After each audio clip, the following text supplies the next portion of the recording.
Alors, un des autres défauts que vous pouvez rencontrer, c'est en fait avoir ici ce trou qui se crée dans le centre. Alors, on a en général ce trou parce qu'on monte trop les mains ouvertes.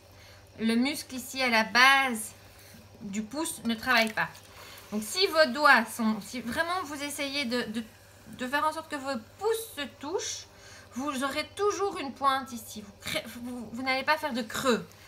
Si vous montez avec vos mains ouvertes, vous voyez tout de suite, il y a ce creux qui se forme.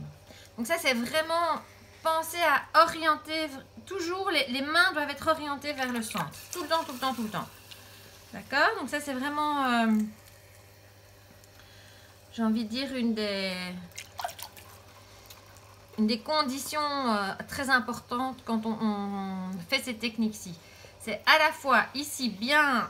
Pas vouloir aller trop vite, monter au rythme du tour, un peu comme quand on monte les parois. Hein. Si vous regardez les dessins sur l'argile, c'est vraiment ça. Donc c'est je tourne 2 mm, je tourne 2 mm, un tour de circonférence, pardon, 2 mm, un tour de circonférence 2 mm. Donc vous montez vraiment en harmonie avec votre tour, d'accord?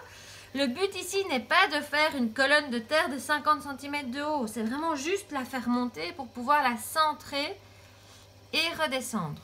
L'objectif ici, c'est de vous aider à centrer. À la fois faire sortir les potentielles bulles d'air, mais surtout vous aider à centrer et vous demander moins de force pour centrer. Donc effectivement, quand on centre une petite quantité comme ici au-dessus, c'est beaucoup plus facile à faire que de centrer toute la masse de terre, surtout quand on a 2 kg, 3 kg. Donc on centre vraiment étape par étape, j'ai envie de dire. Et vous allez lentement, vous voyez, même pour descendre, il n'y a rien qui va vite. Le tour tourne vite, mais les gestes sont lents. Vous voyez, c'est vraiment des gestes lents tout le temps, tout le temps, tout le temps, tout le temps. Si vous êtes bien lent dans vos gestes et on lâche délicatement la terre, d'accord? Si vous faites ça, il n'y aura vraiment aucun souci. Donc, voilà. Je vous remontre une dernière fois. Attendez, mon bracelet qui accroche. Voilà, hop, je vous remontre une dernière fois. Ici, à mon avis, si je fais comme ça, vous voyez bien, du coup, ici, le muscle du pouce qui doit fonctionner, vous voyez? Et alors ici, donc je mets ma main droite, donc le plat de ma main droite, ici le flanc de ma main gauche, et j'appuie les deux ensemble, d'accord?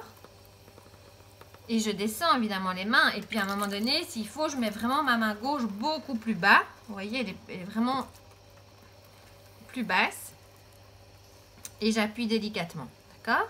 Donc ça, c'est vraiment une technique qui est très utile pour centrer des plus grosses quantités et que moi j'utilise même quand je centre 4 kg de terre, j'utilise cette technique-là. Donc je travaille de cette manière-là.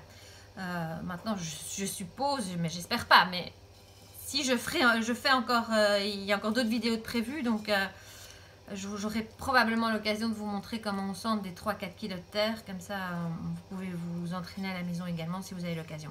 Mais voilà, donc ça c'est vraiment les gestes pour centrer des plus grosses quantités. Donc voilà, j'espère que ça vous a servi, que vous allez bien, je pense bien à vous toujours.